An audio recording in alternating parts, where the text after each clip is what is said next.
বর্ষা হচ্ছে সব জায়গাতেই, ঝাড়খণ্ডেও প্রচুর বর্ষা হয়েছে, কিন্তু আমাদের সাথে যেটা প্রবলেম হচ্ছে আমরা কিন্তু বারবারই কিন্তু গঠনমূলক কথা বলতে চাইছি যে কতগুলো ব্যারেজ আছে যেখান থেকে প্রতি বছর জল ছাড়া হয়, এবং আমাদের এখানে বৃষ্টিতে আমরা যেটা না ডুবি, বৃষ্টি হয়ে যদি ডুবে যায় তখন একটা ন্যাচারাল আমরা বুঝি প্রকৃতি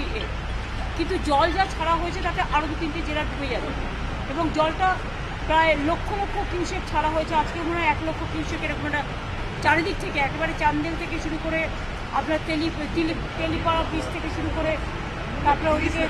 দুর্গাপুর ব্যারেজ থেকে শুরু করে ডিবিসির সমস্ত জল ছাড়া হয়েছে। এতে হাওড়া, হুগলি, মিদনাপুর ওয়েস্ট, বীরভূমের আরও কিছুটা অংশ বেশি প্লাবিত হবে। আমরা এটা নিয়ে 24 ঘন্টা মনিটরিং করছি, আমরা যতটুকু করার আমরা করছি, কিন্তু বারবার আমি কেন্দ্রীয় সরকারকে 2012 সাল থেকে এই কথাটাই বলছি, ফরাক্কা যেমন ড্রেজিং করা উচিত, ফরাক্কা উপচে পড়লে বিহারের প্রবলেম হয়, ড্রেজিং করে না বলে, ড্রেজিং করলে প্রবলেমটা হতো না। গঙ্গা ড্রেজিং হয় না, হলদিয়া ড্রেজিং হয় না, কলকাতা পোর্ট ড্রেজিং হয় না, ফলে ডিবিসির যে ব্যারাজগুলো আছে অনেক পুরনো, সেগুলো প্ল্যানিং ছিল এগুলোকে ক্লিন করার, এগুলোকে ড্রেজিং করার, পলি পড়ে পড়ে এগুলো ভর্তি হয়ে গেছে, ফলে যেখানে আরও 2 লক্ষ কিউসেক ওয়াটার বেশি রাখতে পারত